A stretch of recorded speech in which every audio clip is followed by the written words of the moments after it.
सावन आया, सावन आया, झूम झूम गए। मोर आए, लोग आए, मेरी नाव में घूम घूम कर। सावन ये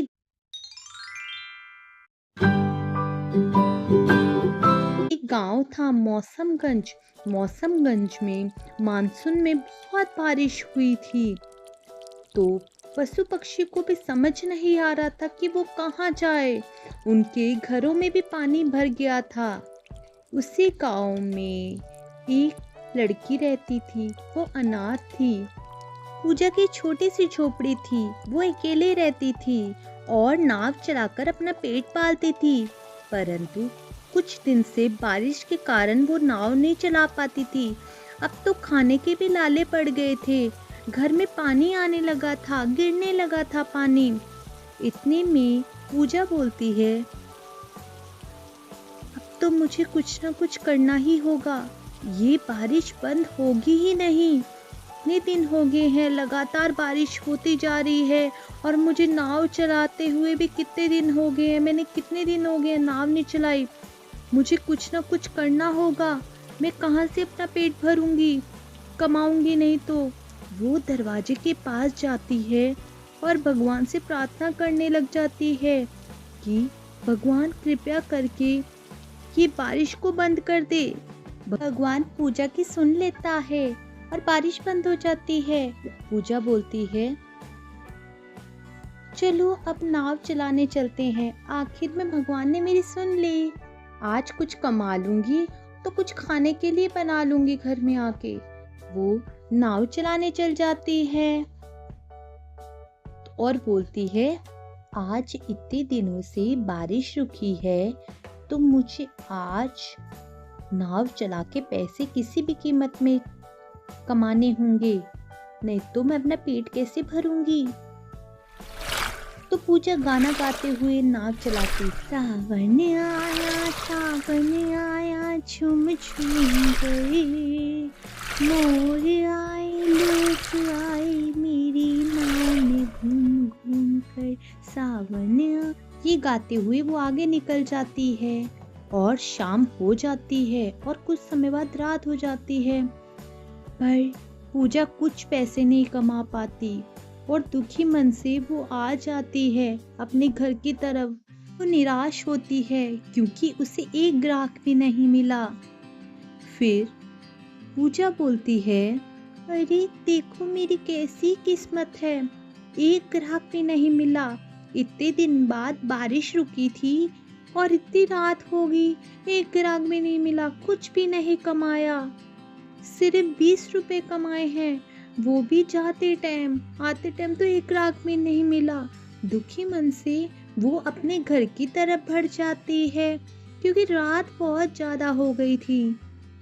तो वो जंगलों की तरफ जाते हुए अपने घर की तरफ बढ़ रही होती है तो बिजली चमकने लग जाती है। बारिश आ जाती है कुछ समय बाद। थोड़ी देर बाद वो घर के पास पहुंचती है तो पूजा को एक व्यक्ति और एक औरत दिखती है। वो उसके घर के पास आ रहे होते हैं। तो वो औरत बोलती है, अरे बेटा, बारिश बहुत तेज है, रास्ते बंद हो चुके हैं। हम इस गांव में घूमने आए थे तो हम कहाँ जाएं अब। तभी पूजा बोलती है, चिंता मत करो चाची, आप मेरे घर में रुक सकती हो जब तक बारिश बंद नहीं होती। तो वो औरत बोलती है, धन्यवाद बेटा, रास्ते खुलने में कितना समय लगे पर पता नहीं, तब तक हम तुम्हारे घर में रह सकते हैं। 2-3 दिन भी लग सकते हैं, तुम बुरा न मानो तो। पूजा सोच समझ के बोलती है, जी चाची, आप रुक सकती हैं, वैसे भी मैं इस घर में अकेले रहती हूँ। पूजा अंदर ले जाती है तो पूजा से वो पूजा के बारे में पूछते हैं तो पूजा बोलती है, चाची चाचा, मेरी इस जीवन में कोई नहीं है। तो चाचा बोलता है, तुम्हारे माँ बाप कहाँ है। पूजा बोलती है, मेरे माँ बाप का एक्सीडेंट में उनका देहांत हो गया था, मेरा भाई भी था, उसका भी हो गया। तीनों की तीनों की मृत्यु हो गई, तब से मैं अकेले ही हूँ इस घर में और नाव चला के अपना पेट भरती हूँ, पर कई समय से पैसे नहीं कमा पा रही। तभी चाची बोलती है, बेटा तुम चिंता मत करो, तुम्हारे साथ अच्छा ही होगा। देखो हम कहाँ कहाँ भटक रहे थे, रहने के लिए होटल भी नहीं मिल रहे थे, रास्ते भी बंद थे। तुम दिखे और तुमने हमें सहारा दे दिया, हम तुम्हारा धन्यवाद कैसे करें। मेरे साथ भी बहुत बुरा हुआ है, मेरे बेटे का भी एक्सीडेंट हो गया था, वो अपने दोस्तों के साथ घूमने जा रहा था। तभी पूजा बोलती है, चाची आप चिंता मत करो। चाची तुम चिंता मत करो, आप जितना समय है इधर रह सकती हो। पूजा कह के किचन में जाती है तो किचन में उसे कुछ नहीं दिखता, तो वो खिचड़ी बनाने लग जाती है और बोलती है, मैं क्या बोलूँ किसी को, मेरे घर में कोई आया है तो मैं उनको खिचड़ी बना के दे रही हूँ। मेरी कैसी किस्मत है, परंतु मैं उनको खिचड़ी तो दे सकती हूँ ना। वो बाहर जाके खिचड़ी परोस देती है। फिर पूजा बोलती है, चाची चाचा मुझे माफ़ करना, मेरे पास इतने पैसे नहीं हैं जिससे मैं आपको रोटी सब्जी दे सकूँ। बारिश के कारण मैं नाव भी नहीं चला पाई, इसलिए मैंने खिचड़ी ही बना दी। तो चाची बोलती है, नहीं बेटा तुमने अच्छा किया खिचड़ी बना के, खिचड़ी तो अच्छी होती है, और तुम अपने आप को दोष क्यों दे रही हो। तुमने यहाँ पे रखा, हमारे लिए खाना बनाया, यही सबसे बड़ी बात है। तुम बहुत अच्छी लड़की हो और तुम जीवन में आगे जाओगी, बहुत ऊंचाइयों पे जाओगी। तुम चिंता मत करो, सब अच्छा होगा। तो पूजा बोलती है, जी चाची जी, ऐसा लग रहा है मुझे कोई अपना मिल गया है कि मैं आपको कई सालों से जानती हूँ। आप मेरी अपनी जैसी लग रही हो, और चाचा जी भी। बेटा मुझे तुम्हारी खिचड़ी भी ऐसे लग रही है कि अमृत है, इतना स्वाद है इसमें, इतना प्यार है, तुमने इतने प्यार से बनाया है। रात हो जाती और सब सो जाते हैं, परंतु पूजा करवटें बदलती रहती है। अचानक उठ जाती है क्योंकि उसे चिंता होने लग जाती है कि मैं अगले दिन चाचा चाची जी को क्या खिलाऊंगी। मेरे खाने के लाले पड़ रहे हैं, मैं क्या दूंगी इनको, क्या खिलाऊंगी। तो वो चिंता में हो जाती है। घर चारों तरफ से टपक रहा होता है, पानी पड़ रहा होता है। फिर थोड़ी देर बाद वो सो जाती है, बारिश बंद हो जाती है। सुबह पूजा सोई होती है, चाचा जी बैठे होते हैं, उन्होंने कपड़े बदल लिए होते हैं। तो पूजा अचानक उठती है और बोलती है, अरे आज तो सिर पे आ गया सूरज, मैं इतनी लेट कैसे हो गई। चाचा जी आपने तो कपड़े भी बदल लिए, और चाची कहाँ है, मुझे दिख नहीं रही, मुझे चिंता हो रही है वो कहाँ है, और मैं आज इतनी लेट कैसे हो गई। तभी चाची दूर से आवाज लगाती है, अरे पूजा बेटी तुम चिंता क्यों कर रही हो, सब काम हो गया है, खाना वगैरह सब कुछ बन गया है, तुम चिंता मत करो, अब से जितने दिन हूँ मैं खाना बनाऊंगी, तुम्हारी माँ जैसा। तभी पूजा बोलती है, अरे चाची रसोई घर में तो कुछ भी नहीं था, आटा नहीं था, चावल नहीं था, सब्जी भी नहीं थी, तो आपने बनाया कैसे खाना।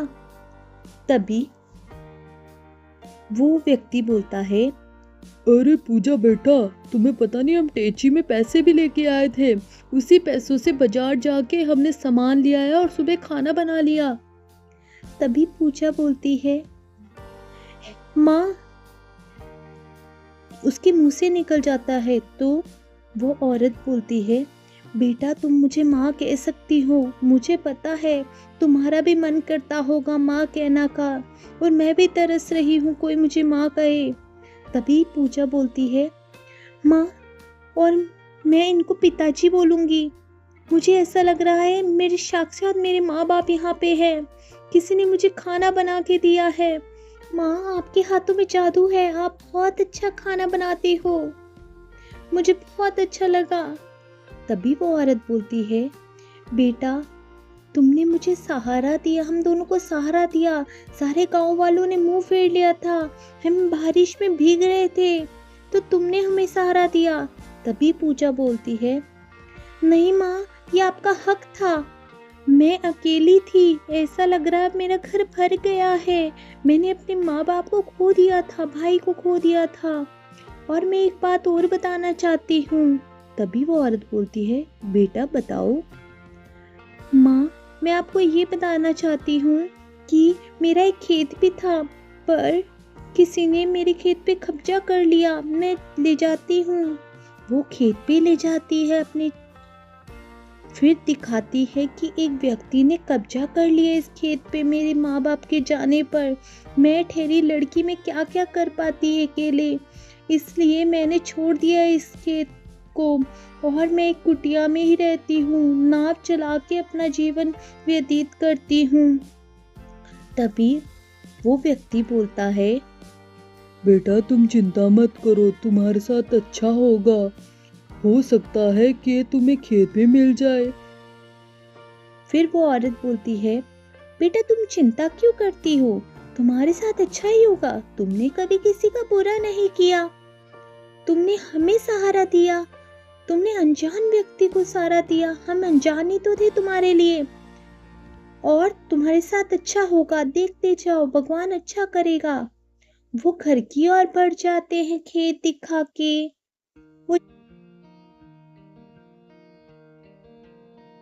इसी घर में पूजा आती है। पूजा बैग पकड़ लेती है तो माँ बोलती है, बेटा तू जा रही कहाँ है जल्दबाजी में, मुझे बता।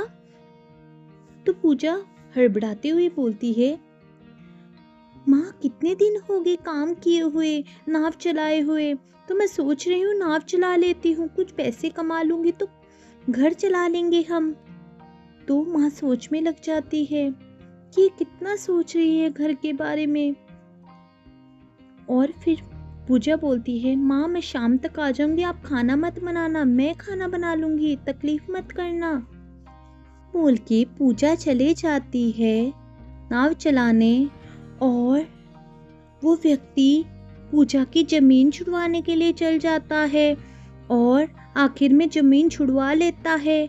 वो अब घर में आ जाता है और बताता है,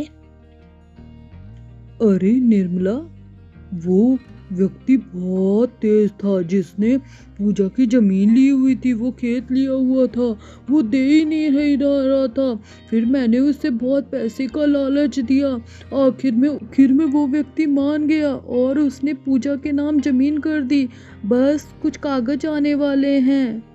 वो औरत बोलती है, ये तो बहुत अच्छी बात हुई, आखिर में पूजा को अपना खेत मिल गया, मुझे बहुत खुशी है। जब सारे रास्ते बंद हो गए थे बारिश के कारण, तो उसी ने हमें सहारा दिया। सब गांव वालों ने मुंह फेर दिया था।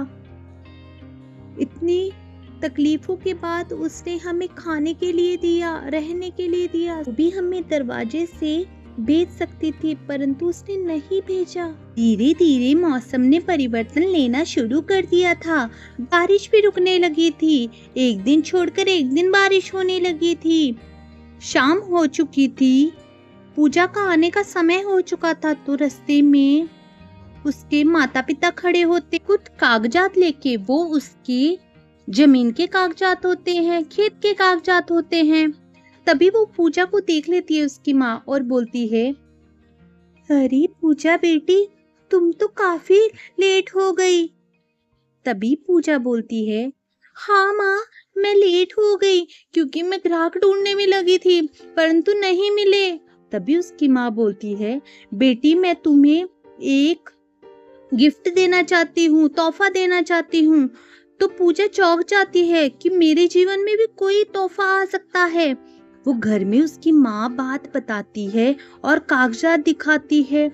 तो पूजा बोलती है, अरे माँ, ये कैसे हो गया। उसकी आंखों में आंसू आने लग जाते हैं। फिर पूजा बोलती है, माँ ये कैसे हो सकता है, मेरी जमीन तो बिक चुकी थी, वो खेत तो पहले ही बिक चुका था, ये कैसे आ गया खेत, आपने कागज कैसे ले आए। तभी उसके पिता बोलते हैं, अरे बेटा, ये तो होना ही था, वो तुम्हारी जमीन थी, तुम्हारा हक था। हमने उस व्यक्ति को लालच दिया और पैसे थमा दिए। फिर उसकी माँ बोलती है, ये सही बोल रहे हैं। पैसे में लालच आकर उन्होंने हमें जमीन दे दी और हमने तुम्हारी जमीन वापस ले ली और वो आखिर में खेत और जमीन हमारी हुई। दोनों एक दूसरे को देखते हैं। तभी उसके पिताजी बोलते हैं, पूजा के पिताजी बोलते हैं, बेटा तुम चिंता मत करो, अब तुम्हारी जमीन भी आ गई है, तुम खुश हो जाओ। तभी पूजा बोलती है, अरे पिताजी और माँ, आपने क्या कर दिया? इतनी खुशियाँ मेरे जीवन में डाल दी। मैं बहुत खुश हूँ। आप मेरे जीवन में आए, मुझे बहुत प्रसन्नता हुई। मैं बहुत खुश हूँ। मैं आपको बता भी नहीं सकती। मुझे पता है आप मुझे कभी छोड़कर नहीं जाएंगे। परंतु 5 दिन बाद वो अपना सामान पैक कर लेते हैं और वो व्यक्ति और वो औरत जाने लगते हैं। तो पूजा उनको रोक लेती है। तभी वो व्यक्ति बोलता है, अरे बेटा, हमें तुम्हें एक और गिफ्ट देना है, ये कार। तो पूजा की माँ बोलती है, बेटा ये कार हमारी तरफ से रखो। ये कार बहुत अच्छी सुविधा है इस कार में। ये हमारी तरफ से उपहार। हम इस गांव में कई जगह घूमे। हम तो देख रहे थे कौन हमारी सहायता करता है। आखिर में तुमने हमारी सहायता की। सारे गांव वालों ने हमारा मुंह फेर लिया बारिश में, पर तुम आई। तभी पूजा बोलती है, नहीं माँ, आप मुझे छोड़कर नहीं जा सकते। मुझे कोई कार से मतलब नहीं है, कोई जमीन से मतलब नहीं है। मेरे माँ बाप आ गए, मुझे और कुछ नहीं चाहिए। मुझे ऐसा लगा कि आपका और मेरा जन्मों जन्मों का रिश्ता है। कृपया आप मुझे छोड़कर मत जाइए। मुझे कुछ नहीं चाहिए। तीस पूजा रोने लग जाती है। तो उसके माता और पिता की आंखों में भी आंसू आने लग जाते हैं।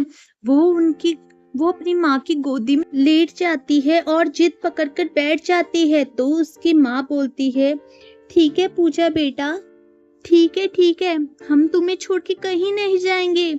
हमको भी तो ऐसी बेटी चाहिए। अनजान लोगों को भी अपने माता पिता जैसा प्यार देती है और माता पिता ही समझ लिए हैं, भगवान समझ लिया है। तो हम भी तुम्हें छोड़कर नहीं जाएंगे। तभी वो व्यक्ति बोलता है, बेटा रास्ते तो खुल गए हैं, परंतु तुम्हारी जिद के आगे हमने घुटने टेक दिए हैं। मैं उधर जाता हूँ, सारा काम खत्म करके आता हूँ और यहाँ पे काम शुरू कर लूंगा और हम साथ में मिलकर रहेंगे। अरे पूजा बेटा, हमने तुम्हारी बात मान ली ना, अब तुम्हें भी मेरी एक बात माननी होगी। आज मैं तुम्हें नाव पे बिठा के घुमाऊंगा और तुम्हारी माँ गाना गाएगी। चलो अब चलते हैं, देर नहीं करनी है। पूजा के माता पिता बैठकर पूजा के साथ नाव में जाते हैं और पूजा और उसके माता पिता नाव में बैठ जाते हैं और पूजा का मनपसंद गाना गाते हैं। सावन आया झूम झूम कर, मोर नाचे लोग नाचे मेरी नाव में घूम घूम कर। सावन आया झूम झूम कर। ये कहानी हमें ये प्रेरणा देती है कि बुरे वक्त में लोगों की सहायता करनी चाहिए और हर रिश्ता खून का नहीं होता।